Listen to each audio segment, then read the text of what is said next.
Hi everyone. Module 11 introduces a feature called coloring.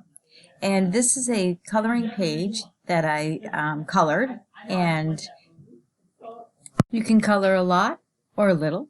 And I'll show you how to get a coloring page. There are only a few of them. Choose File, New, and in the search for online templates, type coloring. And I did the ladybug. I will show you the unicorns, and I'll open the next one, which is the monkeys, and then choose Create. So in order to be able to color, you have to select the picture, go to Picture Tools Format, and choose. It's going to ask you to convert it to Microsoft Drawing, and you'll select yes. You'll get all these dots, which is letting you know that all these different pieces can be different colors.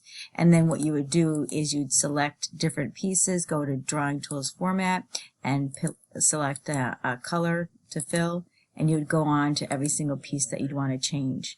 I'll show you the one that I started, which is the unicorns. And again, you can choose any picture and go to Shape Fill, and then select any color. And you can choose, I did the colors of the rainbow, so I did each one of them. When you're finished, make sure you select the picture, go back to Group, so it becomes one piece, and you're finished. So pick one, color it, and submit it. Thanks.